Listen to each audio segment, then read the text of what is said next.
So I graduated from Loughborough University this year in the December intake, and I guess I just wanted to make a video about the job hunt. The job hunt, and I think it's prevalent for the people graduating this year as well as the people who have already graduated, because I know that some people don't have jobs and they're struggling to find one.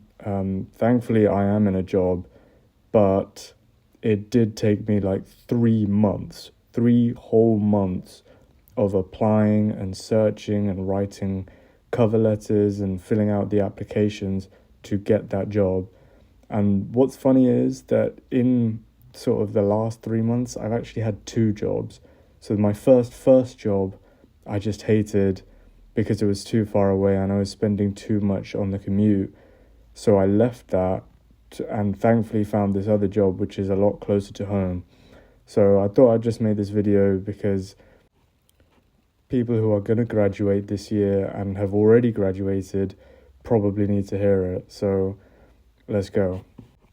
Just a bit of a background for me. I am an accounting and finance graduate and I did a placement year.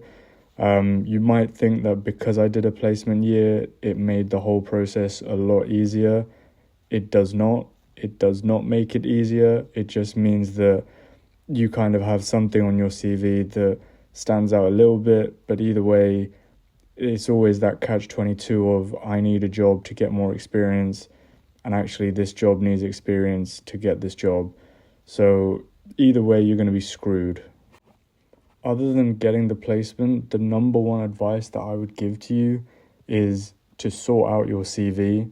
Make sure that your CV is as good as it possibly could be before you start applying. And I think this is the most important, because once you get to that applying stage, all you want to do is just find the job that you want or that you're looking at and then just apply. Don't be rewriting your CV every time, because that is such a waste of time. I never even tried it because people older than me have always said, why would you rewrite your CV for this one company that might not even look at yours? So don't rewrite your CV. Make one copy that would be good for all of them, that emphasizes all of your strengths, minimizes your weaknesses, and just gets everything out there, all your grades, any kind of summer work that you've done, put it all out on there and make it as shiny as it could possibly be. Because, I have a job right now, but I didn't 4 months ago. So I was in the same position as you, and you kind of just need to make something out of nothing. If it makes you feel any better, everyone else is in the same position. Everyone coming out of uni at 20 or 21 is kind of in the same boat as you. So go make your CV good and go compete. Another tip that I would love to tell you is to do as many interviews as possible, as many interviews as you can possibly get.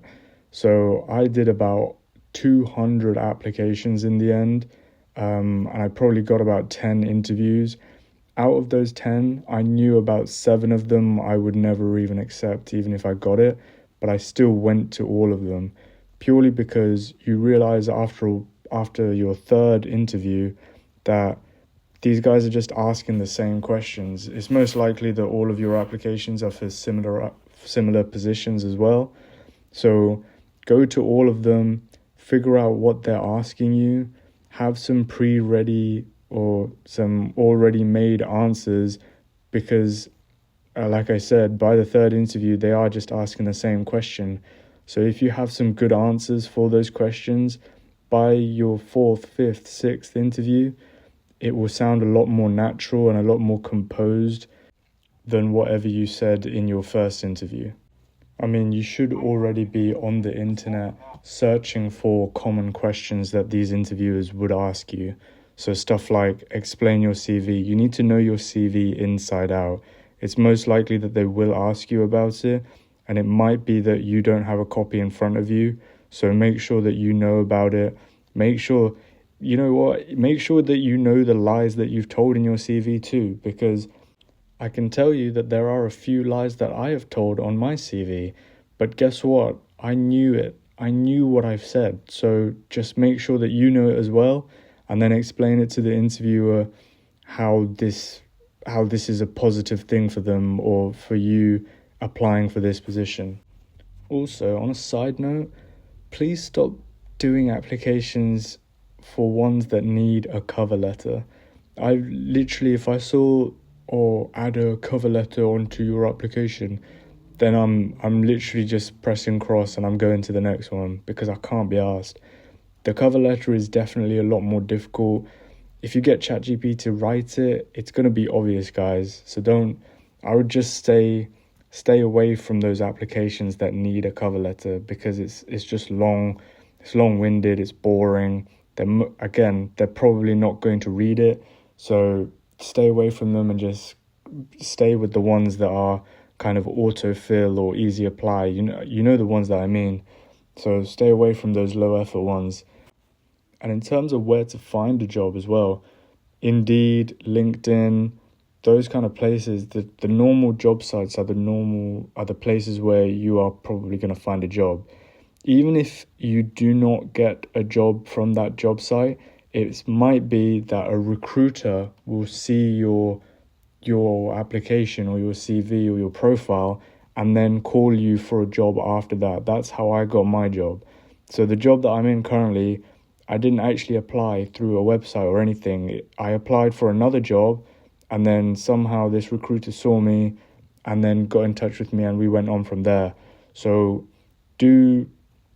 just spray and pray. It's literally a numbers game. Get your name out there as many times as you can.